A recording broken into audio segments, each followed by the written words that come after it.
you couldn't have that conversation at any other conference, and you could only have it if someone forces you to go outside and talk about it without pointing at a screen. It was brilliant. Hey folks, welcome back to Elm Town. I'm your host, Jared M. Smith. We'll be visiting with Katja Mordaunt and Wolfgang Schuster today to talk about the experience at Elm Camp 2024. So this will be a little bit different, but I think it'll be some fun, and folks who didn't get to be there will hopefully get to at least have an idea of what the experience was like. So one of the first things that I would like to do is, Katja, if you wouldn't mind, to just kind of set the scene and tell us a little bit about where Elm Camp was and what it was like there. Yeah, sure. So this year we ended up having Elm Camp in Devon, on the edge of Dartmoor, which is a wilderness area on the south coast of England, which coincidentally or not coincidentally is very near to where I live. So we had a little bit of Elm Camp adventures for a couple of days before Elm Camp and after Elm Camp, with people like traveling to and from, which was really nice. The place that it was in, as with our precedent that we set last year, we are trying to hold Elm Camp in a place where people can actually literal camp, and also where we can take over a big house where everyone has the option to stay in the same property together and have lots of nice like nature connections, walks outside. So that's why it's away from a city, which also made it very difficult to get to. So again, as with last year, we had a lot of taxi nightmares because in the rural areas there aren't that many taxis, and they get very, very confused and overwhelmed when you say, can we get 40 people to this remote location now or from. I think we had more problems getting people away from Elm Camp than we did actually getting there. Yeah, so the setting, I guess it's a big was in a manor house with 86 beds. Some of those beds were bunk beds. A lot of the bedrooms had like 7 beds in them, and we basically sold the ticket rooms so that people, if they wanted a really cheap ticket, could share a bedroom with up to 7 other people and split the cost, or people could buy a whole bedroom to themselves. And I think we had probably about half shared rooms and half single rooms, or maybe a bit more shared rooms. And the beautiful thing about the shared rooms was a lot of them were couples, people who brought their partners who were not maybe traditionally part of the Elm community as such. And one couple even brought a 2-year-old child, which was amazing. So yeah, that's the vibe. And we had six tents and one person who built a shelter and did some wild camping on one of the nights as well. Oh, wow. That's really cool. They built their own shelter. They did. Wow. Nice. So we had woods. We had a lake that we could swim in. We had llamas, like Lamdera branded. Larry and Lily. Yeah, Larry and Lily. They have names. I guess is that enough about the setting the scene? Yeah, that sounds great. Campfire. Now, we had a campfire. Okay. Yeah. That's, you gotta have a campfire. If you're camping. Yeah. So yeah, that sounds great. So you had a lot of nature around, a lot of shared space. Everybody's together. There's not a lot of, once you're there, you're kind of there, right? You don't have to figure out each day how you're getting back and forth to where you need to go. Right. Yeah. Yeah. It was, I think we had one person who stayed off site and made their own arrangements to get on site, but otherwise, yeah. So Yeah. 24/7 for 4 days. Get to see everyone all the time, which is very nice. Like, I know I very much amazing. enjoyed it. Yeah. It's really, really good. And yeah, people playing pool at like 2:00, 4:00 in the morning. Ooh, yeah, that sounds right up my alley.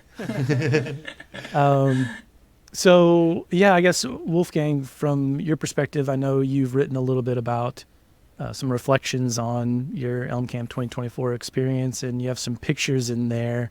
It looks like there's some large, really large old growth trees. And so, yeah, do you want to talk a little bit about how you see it?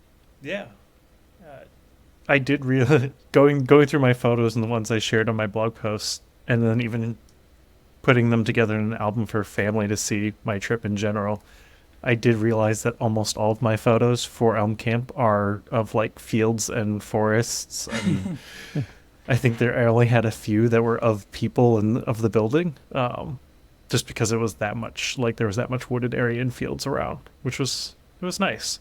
And yeah, there was a giant cork tree out by the campfire area, and there was a tiny island in the pond lake that had an enormous tree on it. We were debating about what kind of tree it was. I don't remember what the conclusion was, but yeah, it was very pretty. There was a piano on site in the like the little bar area. I think 2 or 3 nights people were playing piano. There was someone singing, a tiny bit of dancing, I believe, one night as well. Yes. Yeah, it was amazing. Yeah. Wow.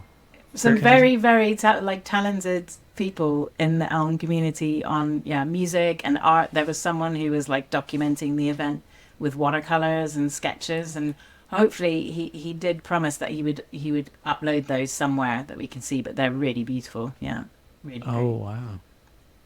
Nice. So a mix of music and art, and it's wild. Like even hearing Katja talk about it now, like I think I had overheard about the watercolor maybe on Friday morning as I was leaving, so I wasn't aware it was even happening while I was there, or like the actual setting up of a campsite. Like I know you were camping and others were too, but I didn't know anyone like built a camp of sorts while they were there. So despite being present and talking to people for the entire time, it seems like there was a lot going on that I was completely unaware of, which is cool. It's really nice. Yeah, there was so much going on, and same with that pool playing that I was talking about at like 2:00 in the morning. For the first night, I think everyone was too scared to go down in the basement because it was like a literal basement. and yeah, then I think it wasn't until the third night that actually people got brave enough, and then they were making loads of noise down there, having lots of fun.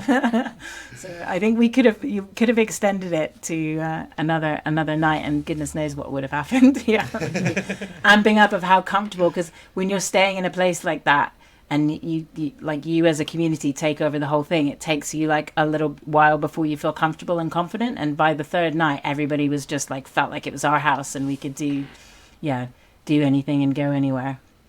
Oh wow, that sounds really nice. So sounds like the vibes were pretty laid back. You have nature, so it allows you kind of reset and just have that creative beauty around you from nature. And so then I guess getting a little bit into what all was going on. Now I know, it's considered a whatever is there is not necessarily public, and you can talk a little bit more about exactly how to phrase that. But yeah, I know that there's some intention there in being clear about what is available for the wider community, and then what is just kind of, we want to get the people here, their feedback, and see how that goes. So, but I guess from outside of that, then, were there any particular session highlights that you can talk about, or any particular conversations that were really interesting, directions that you might see the community go in? Anything like that? And I'll just clarify there. So what you were talking about the privacy of the event is just to make sure that people who are there feel that they can, exactly as you say, get feedback from just the folks who are around before they feel like they want to go like fully public with what they're working on or their ideas.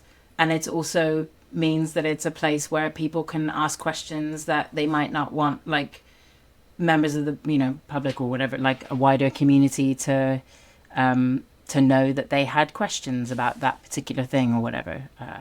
So we can, I think we can talk about all the sessions, especially not, even at the camp, all the sessions are proposed anonymously. So people write down what they want to discuss, or a question they have, or what they're interested in talking about, and then put it on a post-it note, and they then get scheduled in without knowing actually who's the person who's running the session necessarily. So and it's very much like, I think one person commented on that it felt so wonderful to have like every session was like not a person presenting their library or a person talking about something that they'd done, but it was more about like people having conversations about things. And that's the intent of it, is to just get a bunch of people in a room to talk about something.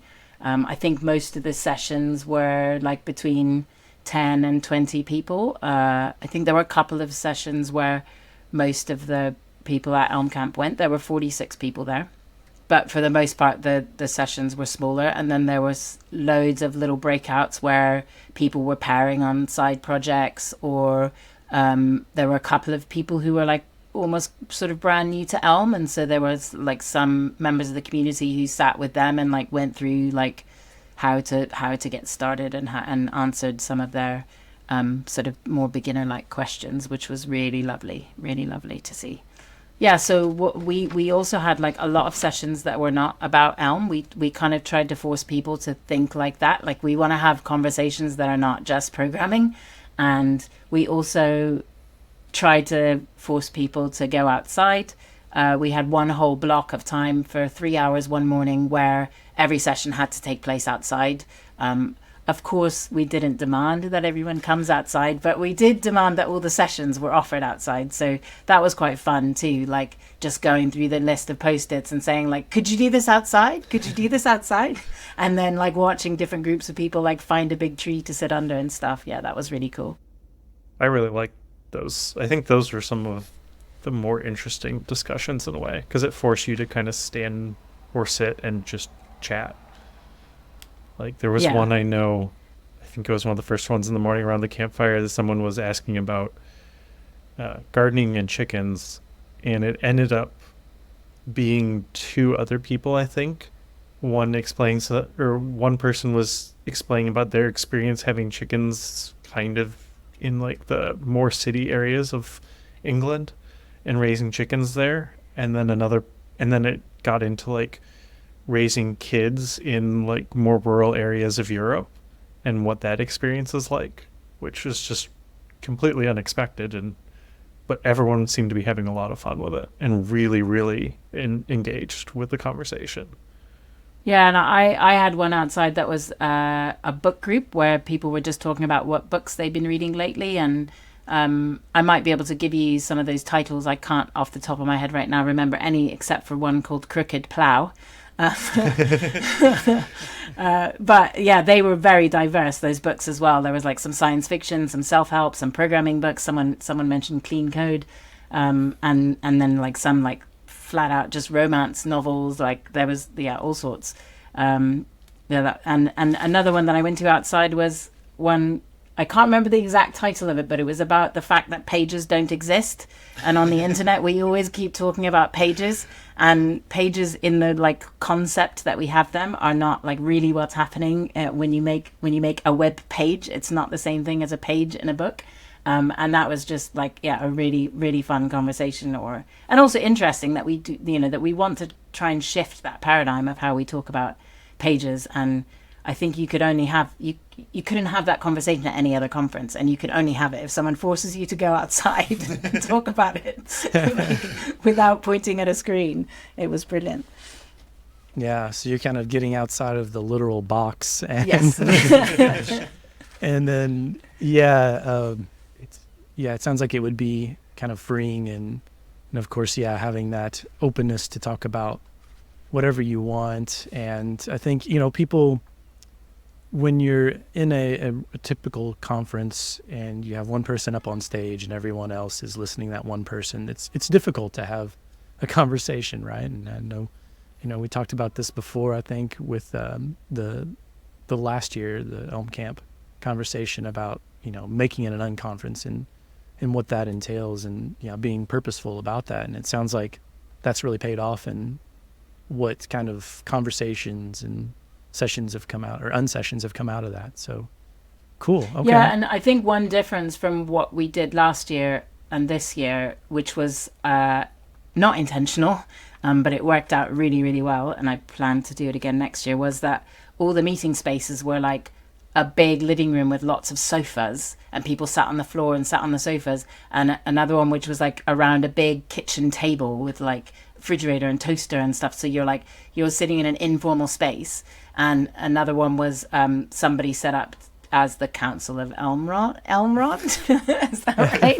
With a flag at the back, and there was a coffee table in the middle and a circle of chairs. And so we were trying to get away from like the conferencey like row of chairs vibe. And yeah, somebody set that up in the ballroom where it was like in the corner with a little elm flag.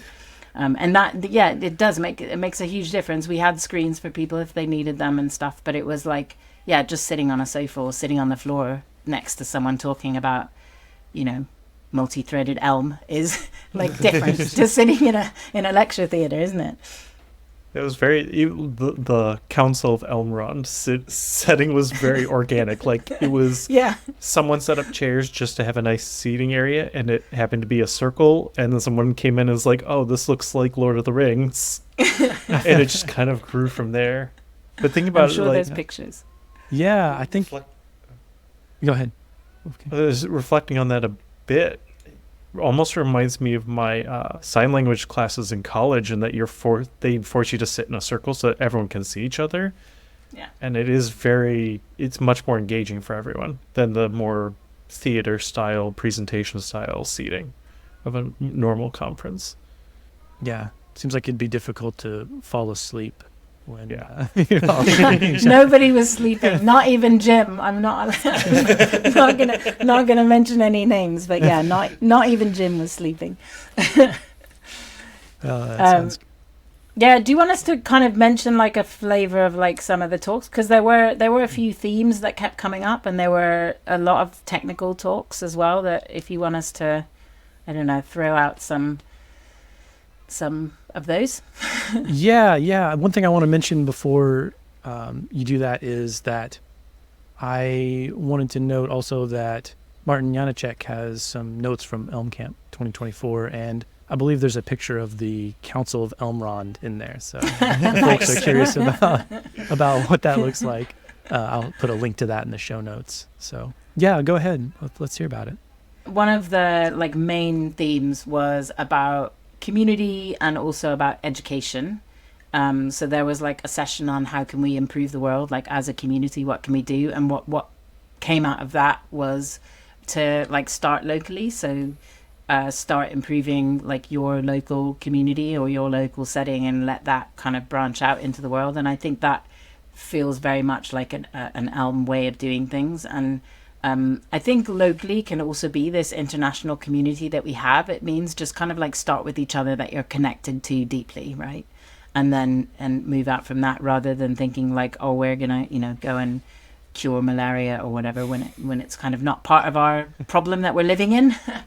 So that was one really nice thing. And something that came out of that conversation as well was, again, the person who built the shelter in the woods was saying that it's really sometimes a side effect of doing something is beneficial to something else that you didn't intend. And so their example was that if you build, like in the UK, there's this tradition of building like fairy like houses.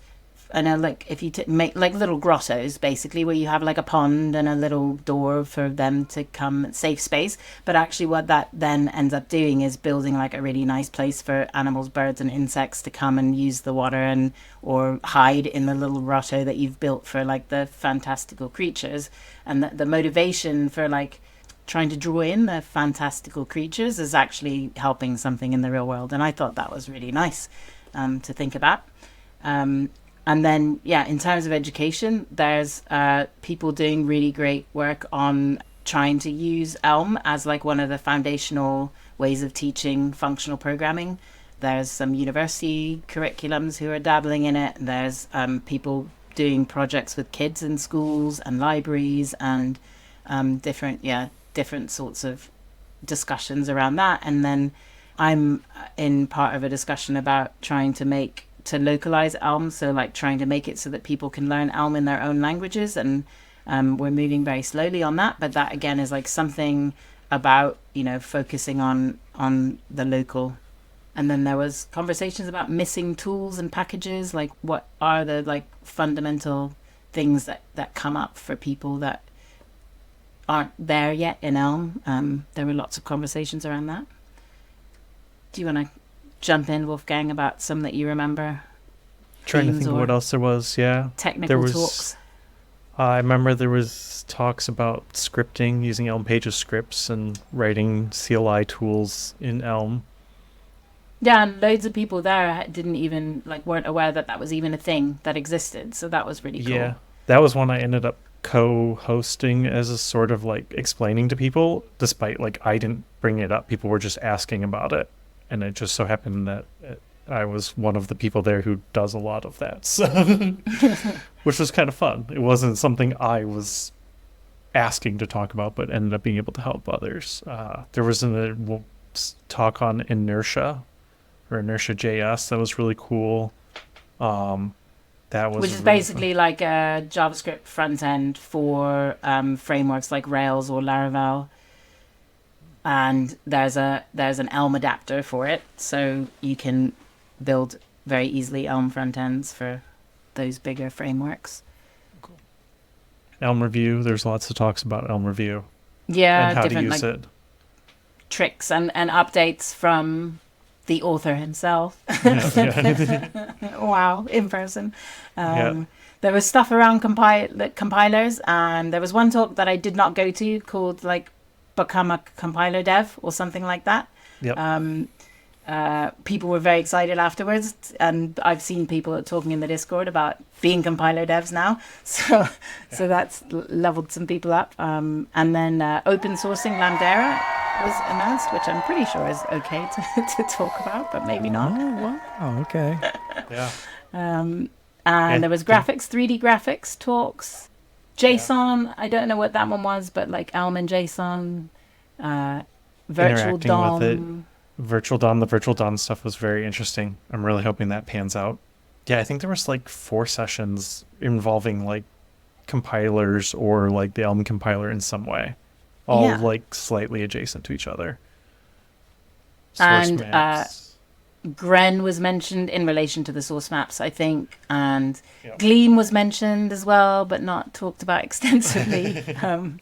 So yeah, trying to bring in some other communities or just conversations about what's working well for different frameworks. I know one surprising thing, which is totally unrelated, that I got excited about, and some other people did too, that different countries have different decks of cards. Standard playing cards are not always 52 with 4 suits. They were always 4 suits. Okay. I was part of this group. So someone brought a Hungarian playing card deck and an Italian playing card deck.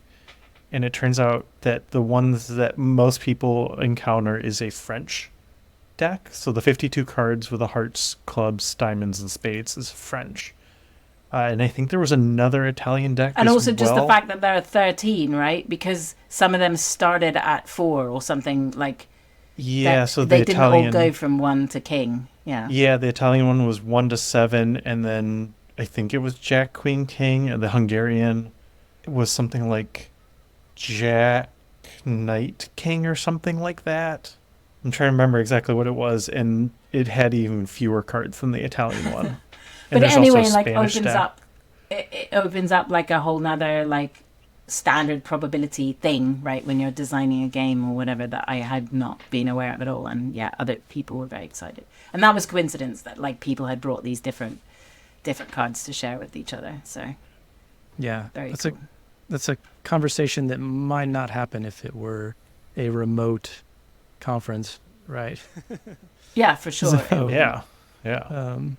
Yeah, okay. And so I guess going back a little bit to talking about community, and it sounds like some of the things you mentioned were things that would improve the world, but do you have any specific examples which were kind of in that vein of things? I think the strongest one was education. Yeah. In terms of improving the world, that and the theme that I talked about, just doing things locally, not projecting a fix onto some community that you're not really a part of, was the biggest. So locally within the Elm community, sort of, it sounds like a lot of these ways to use Elm Review, how to use Elm Pages scripts, and improvements to, doing compiler development, whatever else comes up, virtual DOM, those things that may help people in the community to use Elm. Is that? Yeah. Yeah, and I guess like Elm Land is doing a lot of really great work in that area as well, in terms of educating professionals to good patterns, I guess. And yeah, and then there are these other initiatives that I was talking about where it's actually educating people who aren't professional programmers but who are maybe coming into the space. Very cool. Okay, and so teaching functional programming specifically, and then being able to localize Elm so that people can learn it in their own language. Was there anything else related to education? Were there people, I guess, actually doing that, the program of teaching, and at what level were they teaching, if so? It was, one of the first sessions was about teaching. It wasn't even necessarily teaching Elm or teaching functional programming. It was just teaching programming more generally. Like they weren't teaching types or like recursion or anything like that. It was more of drawing shapes on a screen and getting them to, part of it was like drawing on graph paper and translating that onto like just drawing a rectangle, drawing a triangle, drawing an oval, and how can you create these images on the screen that you've kind of traced out on graph paper. Like I remember one was drawing a shark, and how do you get the mouth to show up with like layering shapes. And then eventually, I think those were fairly young children. Yeah, they were, and they were using Elm Playground and also like adapted versions of Elm Playground. And the person who's running that got very excited with the 3D GLSL session that we did, like realizing that they could then bring that back to their groups to be able to like start modeling with like actual textured, shaded 3D objects in the same with the same logic and the same spaces. And the other thing that came up in that, which I've just been reminded of, is they talked about AI. So one of the students, I mean, I think those specific students were like 8 or 10, like very young, had gone away and tried to use ChatGPT to like draw the shark, and realized it didn't quite work the way they expected it to, but then had written up like loads of comments about like reflecting on what about it worked and what about it didn't work, and that had brought into this very interesting conversation. AI was also one of the themes that came up a few times. There were a few sessions on AI. Wow. So yeah, it sounds like it was a variety of different topics and subjects. There was a lot of art, music, and incidental conversations. And so, yeah.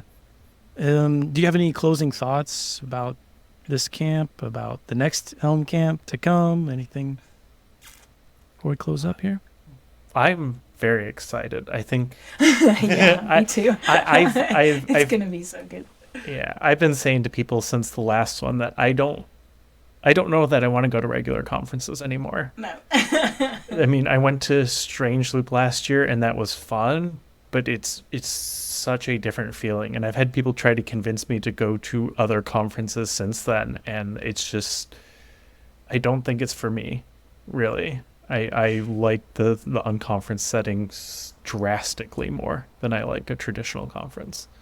Yeah, it actually, like, even I'll speak for myself, but as organizers, like, I didn't feel exhausted or overwhelmed while I was there. And like often in traditional conference settings, there's so much information like being thrown at you constantly that you're not really like part of, that it just gets very exhausting. And in this, we also did like build in loads of longer breaks this time, which was amazing because people used them for those pairing sessions that I was talking about, or to go swimming or going for walks. And we had like the sessions were longer as well, so it was just much more like fluid conversations. And then sort of people just lining the hallway, like literally like hallway track, where there were conversations of like a pair of people down each side, because no one wanted to miss anything. And so like people were sort of walking through these like lines of people, just having like very intense conversations all down the hallway. So yeah, next year, very excited.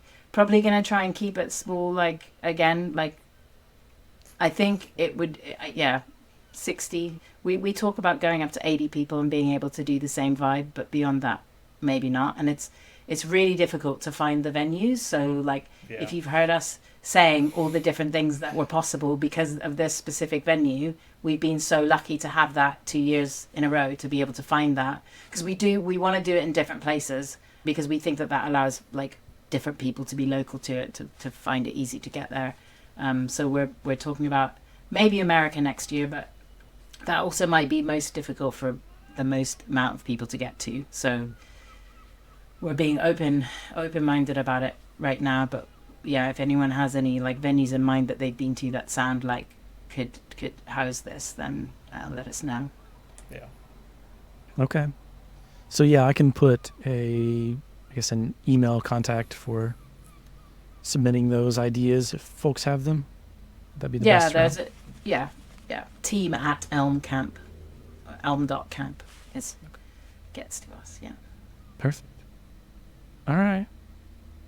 Well, We forgot to mention the swag, Wolfgang. Oh, the patches, the towels. Yeah. We gave everyone an Elm Camp towel. A hand-sewn patch. oh, Yes. but it's a towel. So, But it is a towel. Don't Okay. forget. It is. Don't forget Don't- it. yeah. Bring it next year. Okay. Cool. All right. Well, thank you both again for sharing and for organizing, and to the rest of the organizers for Elm Camp and the guests who went, and for everybody They listening. made it. Yeah, the guests are the thing for sure. Very We just cool. build this space, right? We open Yeah. it up, we get everyone together, and then they make it all. So Very cool. Sounds great. Looking forward to it and hoping to hear more about what comes with Elm Camp. Now, I guess one thing I wanted to say before we end here is I think it was mentioned before that there may be some information about like having the structure of the Elm Camp more open, of like how to run your own camp. yeah, that is something that we aspire to, and I think it could happen. It could happen after next year. I mean, I also have something in the back of my mind about like, is there like a mini Elm Camp thing? I don't know. This year was so brilliant because we had 2 full days. Everyone was there for 3 nights, and last year everyone was there for 2 nights. So we had like kind of crammed everything in. So yeah, but whether there's an opening for people to have like more local gatherings for just like a day, like how Elm Oslo Day used to be pretty fun. There's Oslo also, Elm Day. I mean, to that effect, there's been more local meetups for Elm. I've noticed, at least I think both in Europe and in the States, there has been. So that is definitely an option too. Like, doesn't have to be a full day if you want to start out small with just a handful of people meeting for a couple hours, and have it grow from there. Yeah. Yeah. So we haven't like totally thought about like what we could offer as Elm Camp, the organizing team. But if anybody out there listening to this wants to set up an Elm Camp, we're not precious about the brand or the IP or whatever it is. Like we would rather support you and help you set it up and tell you what we know and list you on the website and everything. So yeah, if someone's either that, or if someone like that wants to join the organizing committee, we're also open to new members. Well, I guess with that, then thanks again for doing this, and thanks for everybody listening, and have a great one. Yeah, great. Thanks for having us on. Thank you. See you later.